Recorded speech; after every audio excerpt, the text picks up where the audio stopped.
샬롬. 한 주간 평안하셨습니까? 많은 곡식들이 결실하는 가을입니다. 곡식들이 결실하듯이 저의 삶에도 귀한 열매로 결실할 수 있는 그런 계절이 되기를 원합니다. 이제 저희를 자라게 하시고 열매 맺게 하시는 주님께 예배로 나갑시다. 만국의 족속들아, 영광과 권능을 여호와께 돌릴지어다. 여호와께 돌릴지어다.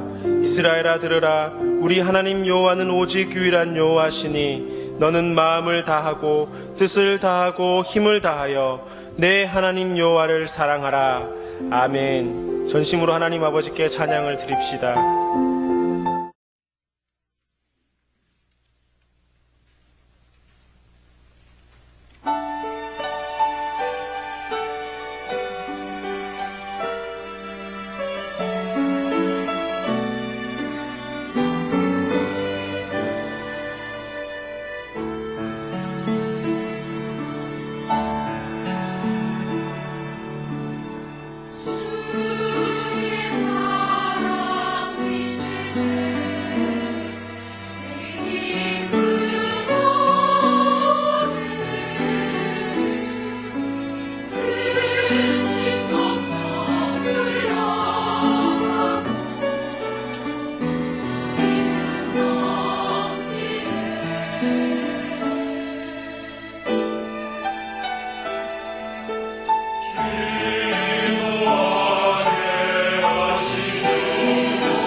감사합니다. 고맙습니다.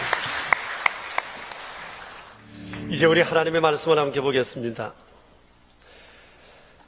에스겔서 36장입니다.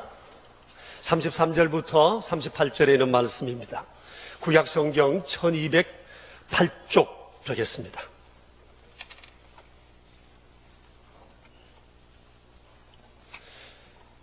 에스겔서 36장 33절부터 38절, 이제 우리 함께 살아계신 하나님의 말씀을 받들어 읽겠습니다.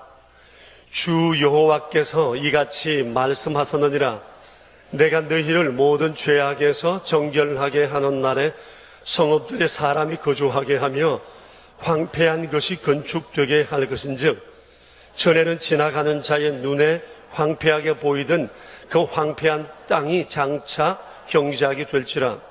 사람이 이르기를 이 땅이 황폐하더니 이제는 에덴 동산같이 되었고 황량하고 적막하고 무너진 성읍들에 성벽과 주민이 있다 하리니, 너희 사방에 남은 이방 사람이 나 여호와가 무너진 곳을 건축하며 황폐한 자리에 심은 줄을 알리라. 나 여호와가 말하였으니 이루리라. 주 여호와께서 이같이 말씀하셨느니라. 그래도 이스라엘 족속이 이같이 자기들에게 이루어 주기를 내게 구하여야 할지라. 내가 그들의 수효를 양떼같이 많아지게 하되 제사 드릴 양떼 곧 예루살렘이 정한 절기의 양무리같이 황폐한 성읍을 사람의 때로 채우리라. 그리한즉 그들이 나를 여호와인 줄 알리라 하셨느니라. 아멘. 전 국가 축구 대표 선수였던 이영표 씨의 간증 영상을 본 적이 있습니다.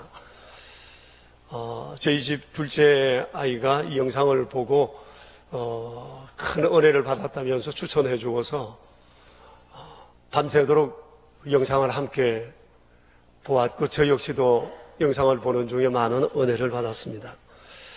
영상을 보는 중에 느낀 것은 참 기도 많이 하는 사람이구나 하는 생각을 하게 됐습니다. 그가 현역 축구 선수로 뛸 때 운동장에서 가끔 기도 세레모니를 하는 것을 보기는 했습니다만은 그냥 기분으로 하는 줄 알았는데, 그날 영상을 보면서 정말 그것이 그의 신앙 고백이었다는 사실을 새삼 깨닫게 되었습니다. 원래 38인 이영표 집사는 20대 초반에 다른 선수를 통해서 예수님을 소개받고 영접하게 되었는데, 그동안 한 16년 정도의 세월을 지내는 동안 기도를 통해서 그의 신앙과 삶이 많이 성장하고 성숙하게 되었던 것 같습니다. 한 번은 이런 일이 있었답니다. 예수님을 믿은 지 얼마 되지 않았던 2001년 초에, 이제 내년 봄이 되면 우리나라에서 월드컵 경기가 열리게 되었는데, 그때 그는 4가지 기도 제목을 하나님 앞에 드렸다고 합니다. 모두 다 불가능해 보이는 것들이었지만 하나님께서는 그 기도를 모두 다 들어주셨답니다. 월드컵 경기를 앞두고 팀 안에 있는 그리스도인들과 함께 이 4가지 기도 제목을 기도를 드렸는데, 그 기도 제목이 이렇습니다. 첫째, 이 월드컵이 하나님께 영광을 돌리는 기회가 되게 해주십시오. 경기가 하나님의 주권 안에 있다는 것을 사람들이 알게 해주십시오. 그러자면 제가 골을 넣어야 되는데, 자기는 수비수여서 골 넣는 거하고는 거리가 먼 것만 같더랍니다. 그렇다고 해서 다른 선수가 골 넣고 세레모니 할 때 옆에서 기도할 수도 없는 일이고, 그래서 그것이 큰 기도 제목이었답니다. 둘째는 16강에 꼭 들게 해주세요 라는 기도였는데, 이제까지 대한민국은 한 번도 월드컵에 가서 이겨본 적이 없었기 때문에 점점 좋아지는 축구 실력 앞에 한국은 여전히 초라할 수밖에 없다는 생각이 들고, 그래서 이것도 불가능하겠다는 생각을 가지 않을 수가 없었답니다. 셋째는 유럽으로 진출하게 해 주십시오 라는 것이었는데, 이 또한 자신의 신체 조건이나 자신의 포지션으로 봐서는 도무지 유럽에서는 뛸 수 없겠다는 생각도 들었답니다. 네 번째는 하나님 합법적인 방법으로 군 면제 받게 해주세요. 그런데 이것도 불가능해 보이는 제목이긴 마찬가지였습니다. 그래서 하나님, 제가 이거 너무 큰 거 부르지 않았습니까? 한 2개는 좀 줄일까요? 뭐 이러면서 하나님하고 기도의 의사를 타진하기도 했다고 그럽니다. 그러던 중에 2001년도 11월 24일 날 교회에서 새벽 예배를 하는 중에 하나님의 음성을 들었어요. 내가 너를 유럽으로 보내주겠다. 너무 깜짝 놀랐어요. 너무 의외였고, 이렇게 하나님의 음성을 들어본 적이 없었기 때문이에요. 그런데 분명히 하나님의 음성이었어요. 그래서 그가 곧바로 성경책에다가 이렇게 기록해 두었답니다. 2001년 11월 24일 하나님께서 나를 유럽으로 보내주신다고 말씀하셨다. 그렇게 적어둬야 하나님께서 나중에 번복 안 하실 것 같아서 근거를 내밀려고 미리 적어뒀다고 그럽니다. 그리고는 하나님께서 이 약속을 지켜주시기를 간절히 기도를 했답니다. 그런데 어느 곳에서 스카우트 제의가 오지를 않았습니다. 근데 그해 연말쯤 네덜란드 아이트호벤의 축구 감독이었던 거서 히딩크 감독이 잠깐 어쩐 일로 한국을 방문할 일이 있었는데 그때 이영표에게 만나자는 얘기가 왔어요. 그때 히딩크를 처음 봤답니다. 근데 그 자리에서 히딩크가 제안을 하더랍니다. 우리 팀에서 당신을 스카우트하고 싶다. 정말 기적 같은 일이 아닐 수가 없었어요. 그런데 히딩크를 처음 보았고 사전에 이런 언지를 받은 적도 없고, 그리고 두 사이에서 누가 다리를 놓아준 것도 없는데 이런 일이 벌어지게 된 겁니다. 그리고 4주 뒤에 그런 유럽행 결정이 되었고, 그리고 월드컵 이후 2003년 돌면서 그는 그토록 소원하던 유럽 리그에서 뛸 수 있는 그런 영예를 누리게 되었다고 합니다. 그는 이 일을 두고 하나님께서 자기의 기도를 들으셨다고 얘기를 했어요. 이영표 선수는 신앙 초기부터 기도의 맛을 아는 사람이었어요. 그리고 기도의 맛을 들인 사람이었어요. 그러니까 기도를 참 좋아하는 사람이었습니다.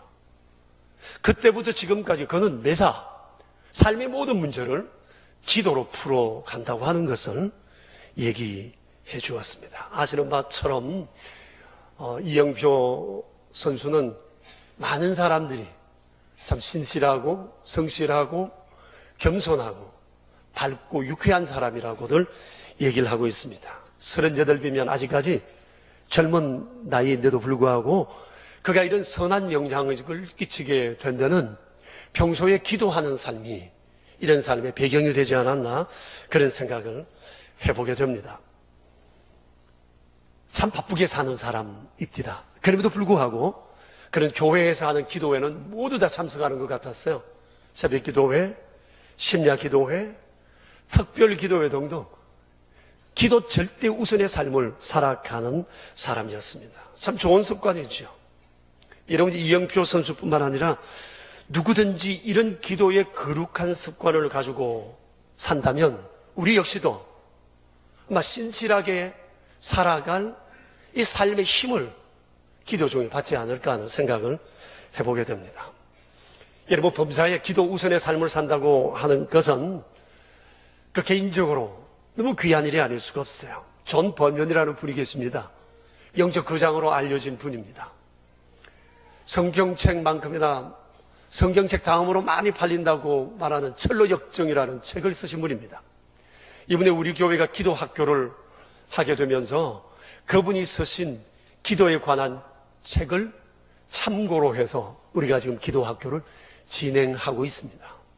평생 기도 많이 했고 기도의 삶을 산 사람입니다. 그런데 그는 평생 자기 벽에, 책상에 붙여놓고 기도한 기도 제목이 한 7가지가 있었다고 합니다. 첫째, 믿음을 잃지 않게 해주십시오. 항상 믿음을 지켜가게 해주십시오. 둘째, 주의 사랑을 잃어버리지 않게 해주십시오. 좀 어렵다고 해서 하나님의 사랑을 의심하는 그런 어리석은 자가 되지 않게 해주십시오. 셋째, 율법적인 인생을 살지 않게 해주십시오. 오직 은혜로만 살게 해주십시오. 넷째, 기도가 식어지는 죄를 범하지 않게 해주십시오. 다섯째, 제가 기도한 내용을 잊지 않게 해주십시오. 사실 이 기도도 중요한 제목이죠. 그래야 기도가 응답되었을 때 하나님께서 이루어 주셨다는 사실을 알고 은혜에 감사할 수 있지 않겠어요?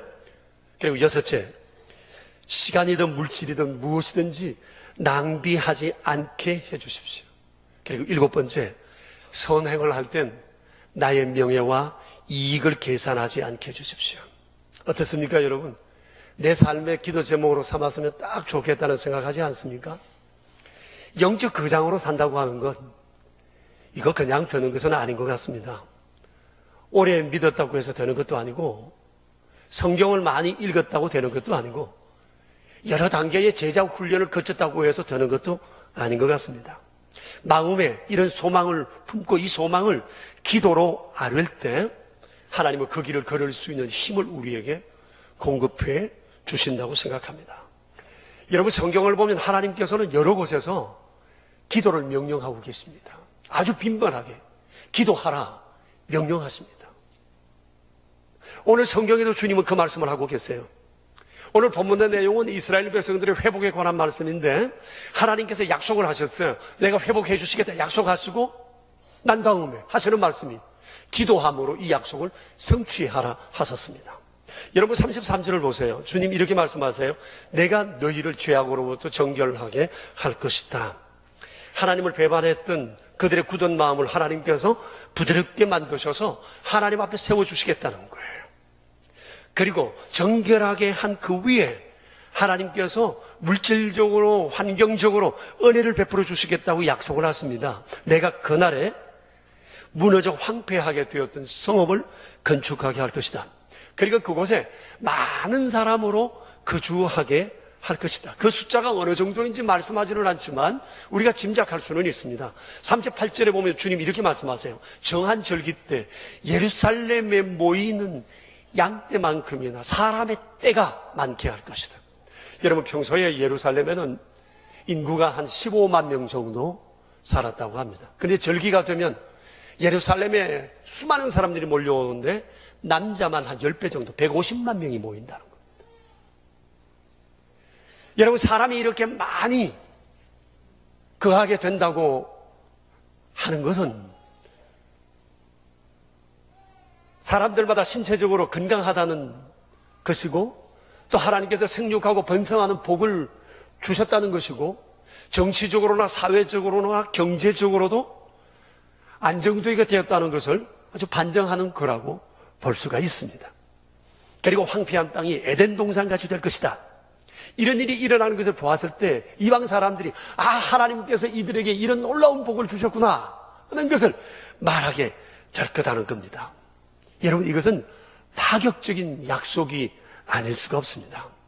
그런데 하나님께서는 이 약속을 하시면서 아주 거듭 반복해서 하신 말씀이 있어요. 33절, 36절, 37절에 보면 이렇게 말씀하세요. 주 여호와께서 이같이 말씀하셨으니 그대로 이루어질 것이라는 겁니다. 굳은 약속을 했어요. 반드시 이루어질 거라는 겁니다. 도장을 꽝꽝꽝꽝 찍으셨어요. 은총이죠. 이런 파격적인 은총을 주님은 약속하셨습니다. 자, 그런데 그 말씀 이후에 반전이 있습니다. 37절을 한번 보십시오. 주 여호와께서 이같이 말씀하셨느니라. 같이 읽을까요? 그래도 이스라엘 족속이 이같이 자기들에게 이루어 주기를 내게 구하여야 할지라. 그래도라고 했어요. 여러분 이 말씀을 어떻게 이해해야 되겠습니까? 아니 해주시겠다고 하시면 그냥 해주시면 될 일이지 주님은 기도하라 말씀을 하세요. 그래도 이대로 이루어 주기를 너희들은 내게 기도하여야 될 것이라고 말씀하세요. 비록 하나님께서 언약을 하셨지만 이 언약은 기도라는 것을 통해서 너희에게 성취될 거라고 하는 겁니다. 기도하기 전에는 이루어지지 않을 뿐 아니라 하나님의 언약이 연기될 수도 있다고 하는 것을 주님께서 말씀하신 거예요. 여러분, 하나님은 우리를 위해서 좋은 것을 준비하십니다. 그렇게 믿으시죠? 그런데 하나님은 이 좋은 것을 기도라는 것을 통해서 성취케 하시겠다고 하는 겁니다. 이것은 우리를 향하신 하나님의 또 다른 사랑의 표현입니다. 하나님은 우리가 하나님만 바라보고 살기를 바라세요. 하나님은 우리가 하나님과의 관계 속에서 거래하는 자가 되기를 원치 않아요. 서로 주고받는 관계, 이것을 떠나서 오롯이 사랑 속에서 깊은 관계를 가지고 사는 사람이 되기를 원해요. 여러분, 사실 우리가 가정을 이루고 있지만 가족 관계 속에서 거래처럼 거래하듯이 살아가는 그런 가족도 있습니다. 그렇지 않은 가정들도 많지만요, 어떤 가정이 행복하고 불행할지는 우리가 너무 잘 알고 있습니다. 하나님께서는 그저 주시고 알아서 다 해주시고 단물만 쪽쪽 빨아먹고 하나님께 거래하듯이 주고받는 관계로만 우리의 관계가 끝나기를 원치 아니었어요. 하나님의 약속을 믿고 기도하는 중에 그 응답을 통해서 하나님은 내게 어떤 분이시고 나는 하나님께 어떤 사람인지 그런 존재감을 느끼면서 살기를 하나님은 원하시는 거예요.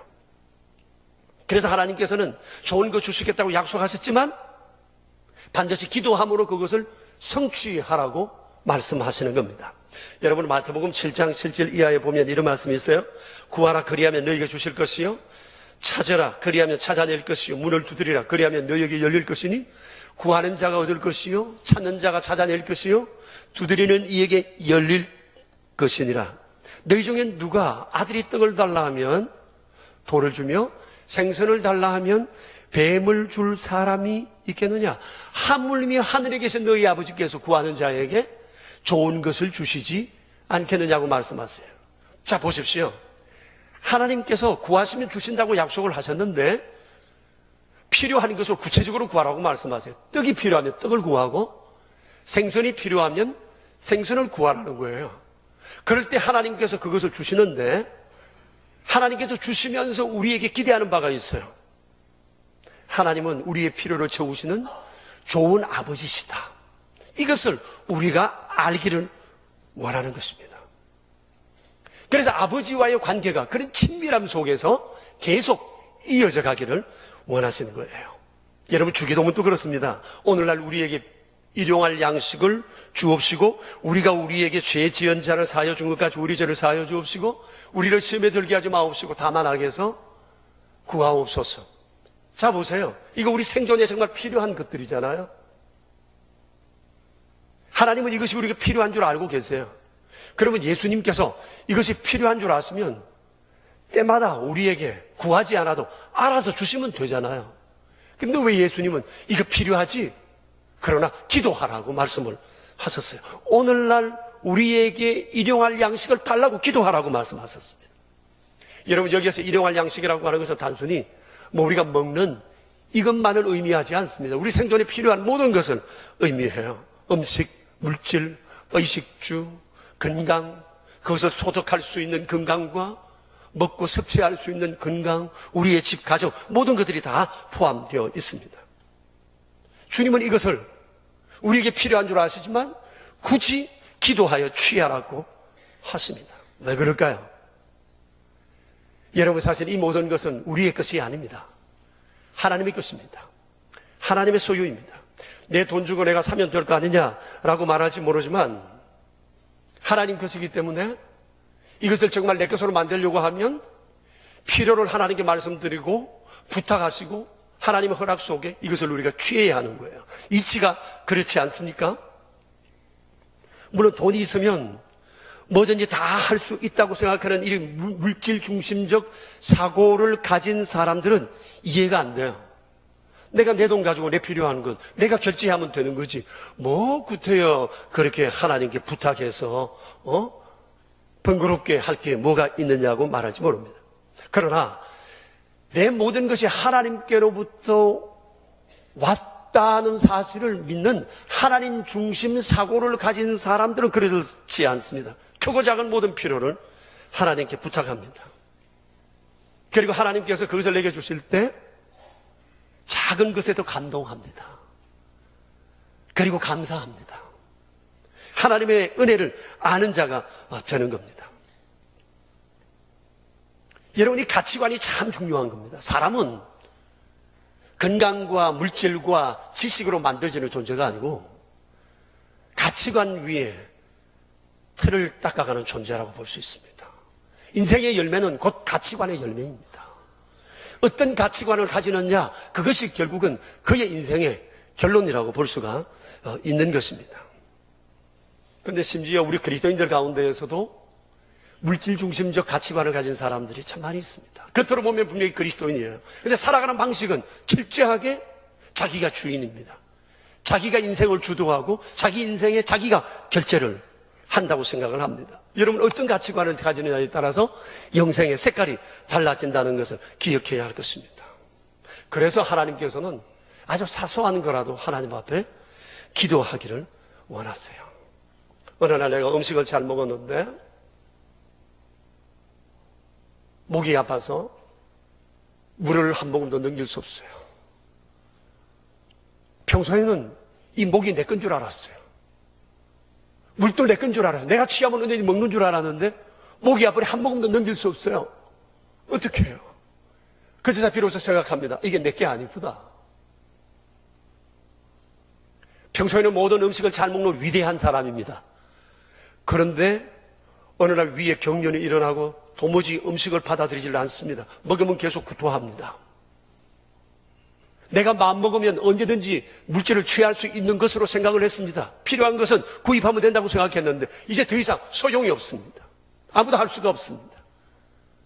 그때 사람들은 비로소 하나님을 구하고 작은 먹는 것조차도 기도하지 않고는 먹을 수 없다는 사실을 알고 먹을 수 있다는 것, 소화할 수 있다는 것, 배변할 수 있다는 것 자체가 하나님의 은혜인 줄 그때서부터 시작합니다. 찬양대가 여기 앉아있지만 성대가 내 것 아니에요. 목이 쉬면 부를 수가 없어요. 그때가 되면 노래는 내가 하는 것이 아니라 하나님께서 하게 하신다는 것을 알게 되고 하나님께서 하게 하셔야 내가 비로소 이 일을 할 수 있다는 것을 깨닫게 되면서 이 자리에 앉는 것 자체, 찬송을 할 수 있다는 것 자체가 감사하게 되고 그런 감사의 마음으로 부르는 노래는 우리에게 전혀 다르게 들릴 수가 있다고 하는 것을 기억해야 되는 것입니다. 그래서 이 사실을 알면 물 한 컵을 놓고도 감사할 수 있는 겁니다. 감사하게 되는 겁니다. 그렇기 때문에 여러분, 기도를 하기를 원하는 사람들이 가져야 할 가장 기본적인 믿음이 두 가지가 있어요. 하나는 모든 것이 하나님께로부터 왔고 모든 것이 하나님 것이라는 사실을 믿는 겁니다. 내 생명도 내가 먹고 마시는 것도 다 하나님이 주신 것이라는 사실을 아는 거예요. 그런 사람이라야 하나님께 기도할 수 있어요. 내 것이라고 생각하는 사람은 기도할 수가 없어요. 그런 사람에는 있어도 감사할 줄도 모르고 또 이것이 하나님의 은혜인 줄도 몰라요. 겸손할 수도 없어요. 모두가 내가 잘나서 된 줄 알아요. 내가 마음먹으면 나는 무엇이든지 할 수 있다고 생각을 하기 때문입니다. 그래서 수십 년 예수 믿어도 믿음이 안 자라는 이유가 바로 거기에 있습니다. 모든 것이 하나님 손에 있고 하나님 거라는 사실을 믿고 하나님 소유라는 사실을 믿으면 하나님을 바라보지 않을 수가 없어요. 내게 되어진 이 모든 사실 앞에 하나님이 행하신 일이라는 사실을 인정하지 않을 수가 없어요. 겸손할 수밖에 없죠. 왜 믿음이 자라지 않는가? 이미 그게 틀렸어요. 기본이 안 돼 있기 때문에 겉으로는 그리스도인인데 믿음은 바람만 들었어요. 성경을 많이 하고 신앙적 경험이 있다고 해서 믿음은 절대 자라는 것이 아닙니다. 이 기본이 제대로 되어 있어요. 그 위에서 믿음이 자라는 겁니다. 그래서 어느 날 순간에 예수 믿은 사람이 잘 믿는 이유가 뭔지 아세요? 아는 것은 별로 없는데 왜 그렇죠?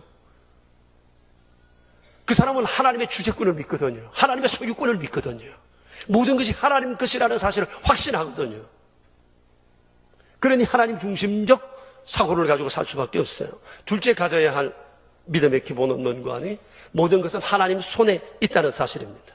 생사화복도, 성공과 실패도, 전쟁도, 풍년과 흉년도, 질병도, 사랑도 다 하나님의 손에 있다는 사실을 알 때 우리는 기도하게 되는 것입니다. 여러분, 생사화복이 하나님 손에 있는 줄 알면 그런 상황 속에서 그가 어찌 하나님을 붙들지 않을 수 있겠어요? 성공이 하나님 손에 있다는 사람이 어찌 성공을 위해서 죽게 부르지 않겠고 실패했을 때 하나님을 찾지 않을 수가 있겠습니까? 흉년이 되면 하나님을 어찌 바라보지 않을 수 있겠으며 내 삶의 많은 문제 앞에서 그가 어떻게 낙심만 하고 인간적 방법만 찾고 살아갈 수 있겠어요? 건강도 마찬가지예요. 이게 하나님 손에 있는 거거든요. 사랑도 내가 하는 게 아닙니다. 하나님께서 사랑하는 마음 주시고 사랑하게 하셔야 사랑이 되는 것이, 이게 저절로 되는 것이 아니고 그 사랑조차도 내가 결정하는 것이 아니에요. 그 모든 것들도 하나님으로부터 출발한다는 사실을 우리가 알아야 됩니다. 여러분, 기도도 믿음도 여기에서부터 출발해요. 누가 기도하느냐? 모든 것이 하나님 손에 있고 모든 것이 하나님으로부터 나온다는 사실을 믿는 사람만이 기도하게 되는 겁니다. 그런 사람은 절대적으로 하나님만 의존하여 살아가게 되는 겁니다. 내가 아무것도 할 수 없다는 사실을 믿으면 기도하지 않고 살아갈 수가 없어요. 그럴 때 질 좋은 기도를 할 수 있는 겁니다. 여러분, 기도도 질이 있어요. 상질, 중질, 하질이 있어요.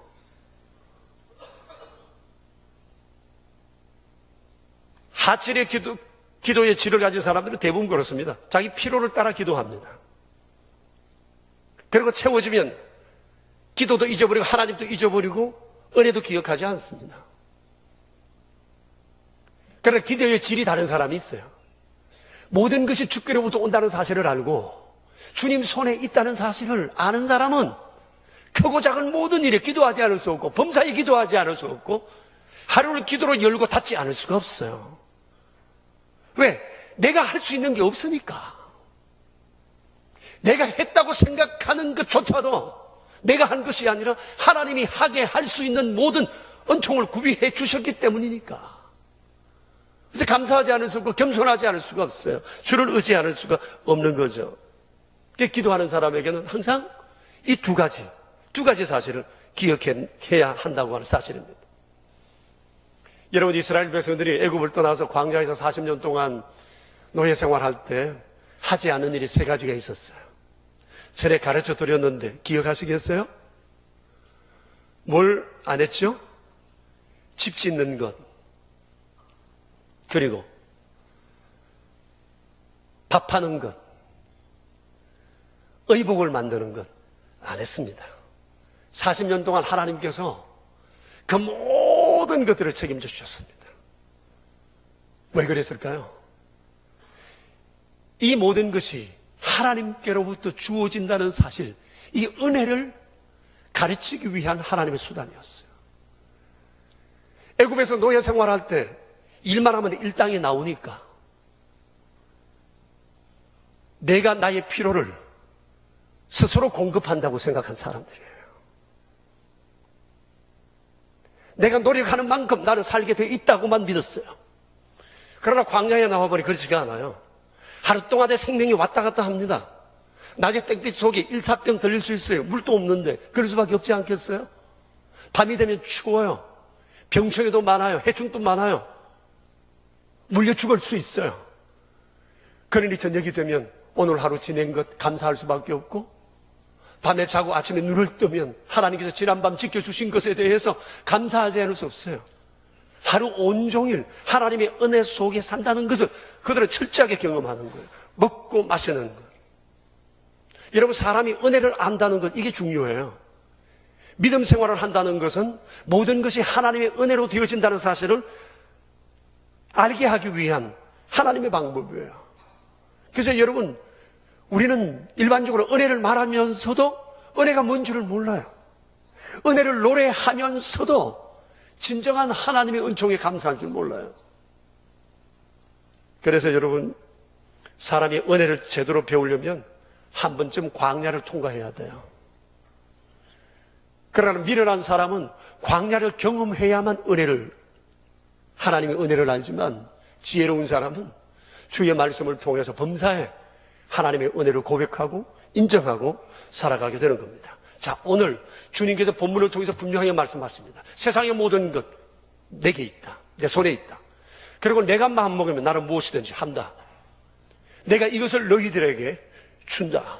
그러나 그럼에도 불구하고 너희들은 이것이 이루어지기를 기도해야 한다고 주님 말씀하십니다. 사랑하는 여러분, 우리 그리스도인들은 다르게는 살 수 없는 사람들이에요. 우리는 오직 하나님만 바라보고 살도록 하나님께서 우리를 부르셨어요. 모든 것은 하나님으로부터 나왔고 하나님으로부터 말미암으며 하나님께로 돌아갑니다. 그리고 하나님은 우리에게 좋은 것을 준비해 놓으셨습니다. 그럼에도 불구하고 하나님께서는 그래도 그것이 이루어지기를 기도해야 한다고 말씀을 하십니다. 사랑하는 여러분, 이 세상을 살아가는 우리의 삶의 길은 아주 분명합니다. 주님 오늘 이 말씀을 하셨습니다. 그래도 이스라엘은 이것을 이루어 주시기를 하나님께 기도해야 되나니. 우리가 평생을 살아가면서 이 세 가지 사실을 결코 잊지 않게 되기를 축복합니다. 우리 함께 기도하겠습니다. 여러분, 신앙생활을 우리가 똑같이 하고 있지만 절대 똑같지 않습니다. 믿음도 급이 있습니다. 기도도 마찬가지입니다. 나의 믿음과 영성의 칼라는 어떻다고 생각하세요? 하나님의 은혜를 알 때 우리의 믿음과 기도의 색깔은 달라집니다. 삶의 능력도 달라질 것입니다. 주님은 오늘 우리에게 분명히 말씀하세요. 모든 것은 내게 있고 나의 소유며 내 손에 달렸다고. 이 사실을 아는 것이 믿음의 출발이고 기도의 출발입니다. 정말 이것이 내게 있는지 한번 돌아보십시다. 그러나 주님, 그럼에도 불구하고 너희는 내게 기도하여야 이 은총이 우리에게 주어질 것을 말씀하십니다. 어떻게 살아가야 할까요? 주여, 저로 하여금 이런 믿음의 사람이 되게 해주시기를 주께 함께 우리 기도합시다. 함께 기도하며 나아갑시다. 자비로우신 하나님, 우리 아버지 감사합니다. 우리가 기도를 하면서 기도하지 못한 이유는 무엇이었는지, 우리가 신앙생활을 그대로 오래 하면서 왜 이토록 믿음이 자라지 않았는지, 우리의 기본이 잘못되어 있었어요. 교답교 적부터 어리석은 죄를 접해서 무상히 여기시고 새롭게 하시고 하나님의 생명 주시기를 기도합니다. 자비로우신 주, 우리를 새롭게 하소서. 우리를 새로운 믿음의 삶을 하소서. 하나님 기뻐하시는 이 세상 살아갈 수 있도록 도와주십시오. 자비로우신 우리 아버지, 신앙생활에 돌아가게 하나님의 주제이신 하나님, 오늘의 믿음을 살아가게 해주십시오.